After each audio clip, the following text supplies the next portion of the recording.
talking about the corporate strategy of Tata Motors. Tata Motors Limited is an Indian multinational automotive manufacturing company headquartered in Mumbai. Tata made an aggressive investment in the passenger car business unit. It successfully implemented low-cost strategy by providing unmatched value for its customers' money. Based in India serves as a huge competition for the company as it offers the brand low-cost labor base with help of which company not only targets the Indian market but also other emerging markets with a huge range of economical segment vehicles. The products thus offered are manufactured at a much lower cost and sold to new markets, earning huge profits for the company. With its various research centers across the country, the brand is working on the improvement of the engine, efficiency, design, style, and instrumentation of vehicles. In addition to this, their strategic framework is to develop a range of exciting and contemporary products and services across the process value and control value segments to match and surpass customer expectations. It is leveraging modular approach, state-of-the-art architectures, both in CV and PV, while developing several new products and variants to enhance the range of choices for its expanding customer base. The company is introducing contemporary and value-added features and technologies to increase the product appeal, safety, and passenger comfort. It is actively working on alternate propulsion systems, including zero-emission technology. It is also eyeing to expand internationally. The focus of this strategy is to identify new international markets based on the demographic and socio-economic features of specific regions. The company also plans to strengthen other business operations such as financing of vehicles and spare parts sales, service, and maintenance contracts, among others. It has invested in building adequate capacities across locations, ensuring smooth production ramp up for all new models and creating flexibility across manufacturing plants. The company has been actively looking for opportunities to optimize its operations with specific focus on improving the supply chain efficiency, significant cost reduction, and sales enhancement initiatives. Initiatives such as sale of certified pre-owned CV and greater push on spare parts and after sales have also been actioned. Expanding the addressable market in the process value with products targeting multiple growth segments is one of the key focus areas.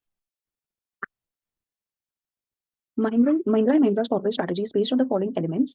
In Mahindra & Mahindra, a major diversification occurred in 1986 with the group entering the information technology sector.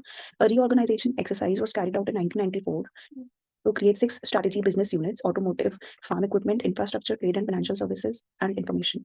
For Mahindra & Mahindra, supply chain management was the only solution to keep its margin healthy, minimizing costs by reducing the cost of production, logistics, working capital, and the cost of sales. Technology and SysTech. Mahindra started making passenger vehicles firstly with the Logan in April 2007 under the Mahindra Renault joint venture. Mahindra and Mahindra SUVs are suited perfectly to Indian road conditions, especially the Mahindra Scorpio, which has been an outstanding performer for many years.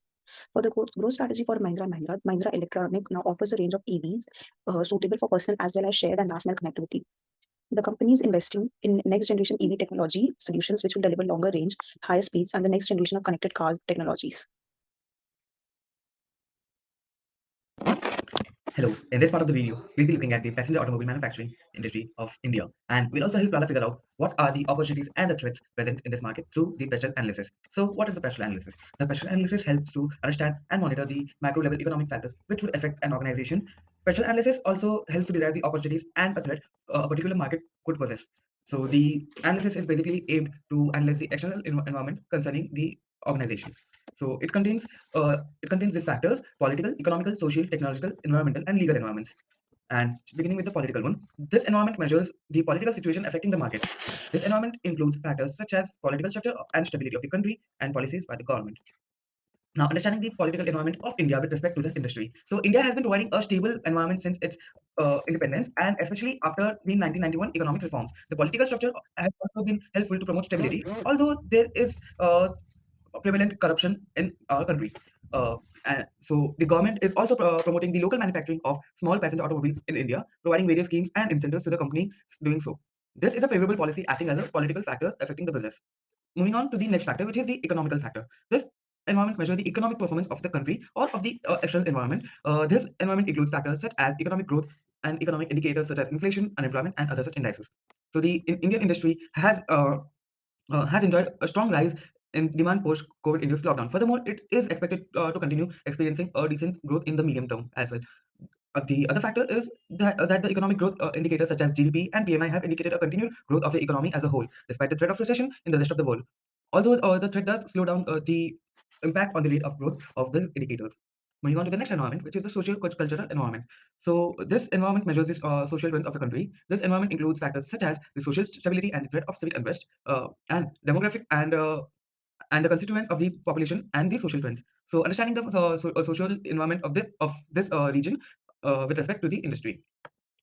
The rapid urbanization and the large number of young people in the workforce act as a positive factor for this industry, as labor would be cheap and easily available. So there's also a small threat of social instability in some parts of the country, which might affect the decision on the location of the factory and perhaps the revenue of the organization as well. Moving on to the next factor, which is the technological factor. This environment measures the technological trends of the country. This environment includes factors such as technological interference and new emerging technologies. Now, understanding the technological environment of India affecting the industry. The emergence of EVs and its increasing demand has created an opportunity for the manufacturers to take advantage of. Since this is a very new technology and very it's in its early stage, the early movers like Tata and Mahindra could easily take advantage of it and gain a heavy market share in this as well. Over the years, there have been increased R&D to help company to obtain competencies in the industry. And now moving on to the ecological environment. So this environment measures the ecological factors affecting a particular industry in the country. This includes factors such as focus on stability and responsibility of the environment, environmental laws and policies formed by the government. So now understanding the factors affecting the passenger automobile manufacturing industry. Pressure on companies to invest more on research and development of low emission vehicles, as well as pressure and opportunities to shift towards EV and other alternative renewable sources of fuel engines. The rules and regulations regarding the pollution levels and emissions by the manufacturing units, which are tightening the cost and the cost of production. Now moving on to the next environment, which is the legal environment. Uh, this environment consists of rules affecting the industry, and these rules and laws are measured through the legal environment. It includes factors such as rules, regulations, and various relevant government policies, the structure of the government, and also the taxation laws. Now, understanding the legal factors relevant to the passenger automobile manufacturing industry. India imposes heavy taxes on purchase of the automobiles, which makes it very costly for the consumers to be able to afford these vehicles. Also, although the government demotivates foreign companies from not many foreign companies which are not manufacturing in India through heavy import duties, thus reducing the competition. So, which is a good thing for the companies manufacturing within the nation's border. The rules also permit low standards for safety compared to various other markets, especially the European market. This is where company could save on cost, but whether it should, it's always a question.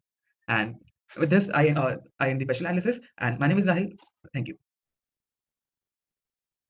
Hi, I am Rishabh Sharma, and I'll take you through the Porter's 5 forces for Tata Motors.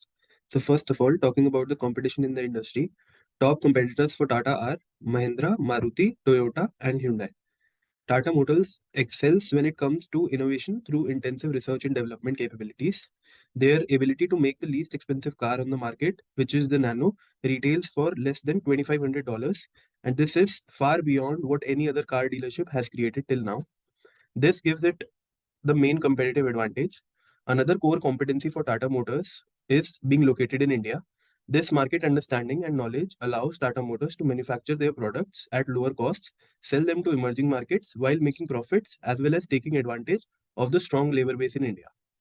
Another key competency for Tata Motors is its research and development capabilities. They employ approximately 1,400 scientists and development officers, which possess forums to develop and test durability, engine performance, emission standards, safety, design and style, noise, hydraulics, tracks, and instrumentation vehicles. Tata Motors is always growing and expanding. In the way they do is through acquisition and mergers. The two most famous mergers and acquisitions for Tata Motors were, the first one was 100% acquiring 100% stake in Korea's second largest truck manufacturer for $102 million.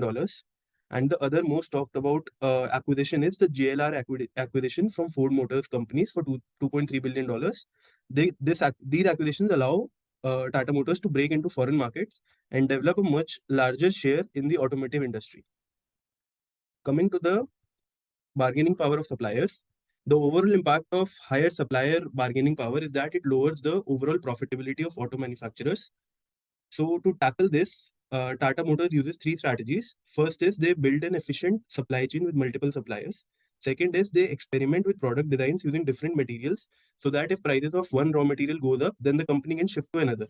The third one is developing dedicated suppliers whose business depends upon the firm. So they are more loyal to the Tata Motors brand. Coming to bargaining power of buyers, the smaller and more powerful the customer base of Tata Motors would be, the higher the bargaining power of customers and their ability to seek increasing discounts and offers will be. So how Tata Motors plans to tackle the bargaining power of buyers is by three strategies. First is by building a large customer base. Second is by rapidly innovating new products. Customer often seeks discounts and offerings on established products. So if Tata Motors Limited keeps on coming up with new products, then it can limit the bargaining power of buyers. The third one would be new products that also reduce the defection of existing customers of Tata Motors to its competitors. Now coming to threat of new entrants into the industry, Tata Motors can tackle this threat by three effective strategies. The first one would be by innovating new products and services. Second is by building economies of scale so it can lower the fixed cost per unit. And the third one would be building capabilities and spending money on research and development. Thus, new entrants are less likely to enter a dynamic industry where established players such as Tata Motors Limited keep defining the standards regularly. It significantly reduces the window of extraordinary profits for the new firms, thus discouraging new players in the industry. Now coming to threat of substitute products, when a new product or service meets a similar customer need in different way, industry profitability suffers. So how Tata Motors tackles the threat of substitutes is by three strategies. The first one is by being service oriented rather than just being product oriented, by understanding the core need of the customer rather than what the customer is buying, by increasing the switching cost for the customers. All these strategies keep Tata Motors at its edge. Thank you. My name is Vishnu, and I'll be talking about Porter's 5 forces for Mahindra and Mahindra. The first is competition in the industry. The number of competitors in the industry is very high, and some of the competitors are Maruti, Tata Motors, Toyota, Kia Motors, and many more. If a firm decides to leave an industry, it would incur huge losses. So most of the time, it either stays bankrupt or stays in the automotive industry for a lifetime. The size of competing firm varies, but they usually compete for different consumer segments. With decreasing brand loyalty among customers and an increase in the number of available alternatives, the nature of commodities with low switching costs, the manufacturers need to review, revive, and enhance their customer experience on a continuous basis. The Indian car market has minimal differentiation. Almost every player offers one or more products in the defined segments. Extreme competition exists in the small car or the hatchback segment. The second is the threat of new entrants into the industry. A large amount of capital is required to enter into the automobile industry. Some of the expenses required will be legal costs, marketing costs, and licensing costs. All automotive companies have established brand images and reputations. Products are mainly differentiated by design and the engineering quality. New entrants could easily access suppliers and distributors. Governments often protect their home markets by introducing high import taxes. Factors like access to raw materials, technology, and distribution channels in the automobile industry cornered and are not easily accessible or easy to establish. The third is bargaining power of buyers. Most of the buyers are individuals that buy one car, but corporations or governments usually buy large fleets and can bargain for lower prices. In the automobile industry, with low switching costs involved, and since most of the brands are new in the market, except the few established ones, the brand loyalty aspect does not impact much. And thus, the manufacturers are continuously challenged to bring out more efficient and quality vehicles at the lowest possible costs. Buyers are price sensitive, and the decision is always often based on how much a vehicle costs. Next comes bargaining power of suppliers. A large number of suppliers are available. There are more than 500 auto component manufacturers in the organized sector, which are represented by the Automotive Components Manufacturers Association of India. The automobile industry is considered to be highly capital and labor intensive, as the major part of cost of production include wage bills, material costs, some of which include steel, aluminium, etc., and intensive advertising and market research activities. With the alternatives available to the manufacturers ranging from a large number of domestic suppliers to globally available sources, which have excelled in the technology over the years, it does not extend the bargaining power of the suppliers in the industry. And the materials are widely accessible across the industry. The last is the threat of substitute products. The threat to a car manufacturer is not just the customer would buy a different brand of car, but they also need to consider the likelihood of potential customer taking alternative modes of transport, which include bus, train, or aeroplane. The higher the cost of operating a vehicle, the more likely the people will seek alternative transportation options. Apart from the cost, while determining the availability of substitute factors include time, money, preference, and convenience. The biggest and ever-changing available substitute for passenger car is the two-wheeler segment, which has grown from 8% at the time of independence to a whopping 72% in the present scenario. Alternative types of transportation almost always cost less and sometimes are more environmental friendly. Thank you so much. So now we will do the competitor analysis of the company. So the competitor analysis, which is also known as the competitive analysis, is the process of identifying competitors in the industry and analyzing their behavior. Competitor analysis is important because it will help the company understand how they can enhance their own business strategy. So coming on to the companies that we have taken, that is Tata Motors and Mahindra. So Maruti Suzuki is the closest rival of these companies in the Indian market. Hence, we will analyze Maruti Suzuki using various frameworks. So firstly, we will analyze Maruti Suzuki using the SWOT analysis. So coming on to the strengths of Maruti Suzuki. So the first strength is that it has a brand value. Maruti Suzuki is a well-known brand in the Indian market because of the affordable cars that it offers and also the after-sales services. The second is the market shares. Maruti Suzuki hold about 45% share in the market and hence it is a dominant player in the Indian automobile sector.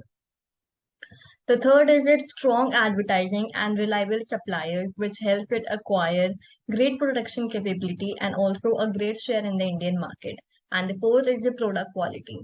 The next is the weakness of Maruti Suzuki. So its biggest weakness is its inability to penetrate into the international market.